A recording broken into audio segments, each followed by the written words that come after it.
नमस्कार मित्रों, red over green के नए संस्करण में मैं आपका होस्ट कर्नल उत्कर्ष राठौर। मित्रों, आज हम बात करेंगे इजराइल की और इजरायलियों के राष्ट्रीय चरित्र की। इजराइल एक छोटा सा देश है जो तीन तरफ से शत्रु राष्ट्रों से घिरा हुआ है। 1948 में अपनी स्थापना के बाद से आज तक इजराइल ने न जाने कितने युद्ध लड़े, न जाने कितनी आतंकवादी घटनाओं का सामना किया। पूरे विश्व में इजरायलियों को आतंकवाद ने भी निशाना बनाया। इन सब के बावजूद भी इजराइल सुरक्षित देश है और दुनिया के विकसित देशों में शुमार है। 7 अक्टूबर को इजराइल से भारी चूक हुई और हमास ने एक बड़ा हमला इजराइल के ऊपर कर दिया। हजारों लोग मारे गए, लेकिन 3 दिन में इजरायली डिफेंस फोर्सेस ने अपने आप को संभाला, घुस आए आतंकवादियों को मारा और आज इजराइल की सेना गाजा पट्टी में जा चुकी है हमास के आतंकवादियों का सफाया करने के। आइए आज समझते हैं कि इजरायलियों में ऐसा क्या है जो उन्हें दूसरों से अलग बनाता है। जैसे ही हमले की खबर सुनाई दी, दुनिया के कोने कोने से इजरायली वतन वापस आने लगे फौज में अपनी सेवाएं देने के लिए।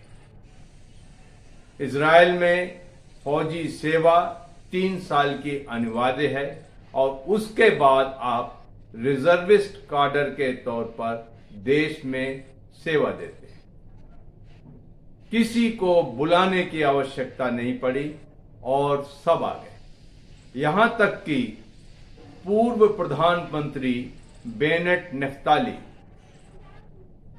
ने नियरेस्ट रिक्रूटिंग सेंटर पे रिपोर्ट करके फौज को अपनी सेवाएं दे दी। इसी तरीके से रिटायर्ड जनरल्स भी फौज में शामिल हो गए और वो हो सकता है किसी सार्जेंट के नीचे काम करें, उसका आदेश माने। अब इजराइल के अंदर कोई 900 इजरायली मारे गए, कोई 150 इजरायली हमास द्वारा बंधक बना लिए गए। किसी भी इजरायली दल ने या इजरायली गुट ने सरकार को ये नहीं कहा कि हमास पर अटैक ना करें, क्योंकि वहां पर हमारे बच्चे, हमारे बेटे, हमारी बेटियां बंधक हैं और उन्हें नुकसान पहुंचाया जा सकता है। इस मामले में उन्होंने ये चीज सरकार के ऊपर छोड़ दी। महज 3 दिनों में इजराइल ने 3 लाख से ज्यादा रिजर्विस्ट काडर्स का मोबिलाइजेशन कर दिया। कुछ दिन पहले प्रधानमंत्री बेंजामिन नेतन्याहू के खिलाफ तेल अवीव में, जेरूसलम में और पूरे इजराइल में बड़े प्रदर्शन हो रहे थे। आज वही अपोजिशन नेतन्याहू के साथ इमरजेंसी यूनिटी गवर्नमेंट बनाने में राजी हो गया है।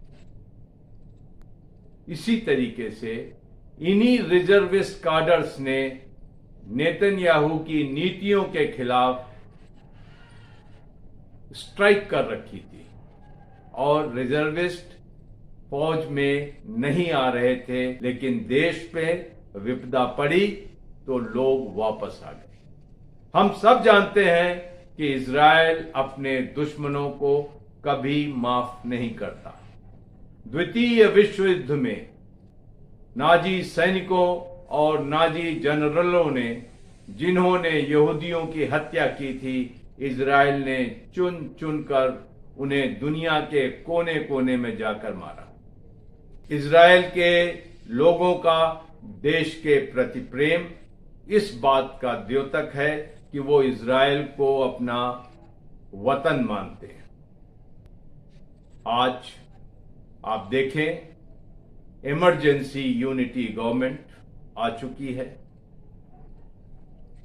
देश के हर मोर्चे पर सेनाएं तैनात कर दी गई हैं।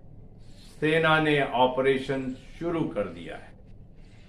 देश के अंदर आंतरिक सुरक्षा के लिए वॉलंटियर्स तैनात कर दिए गए हैं। एक देश में इस तरीके का सिस्टम होना चाहिए।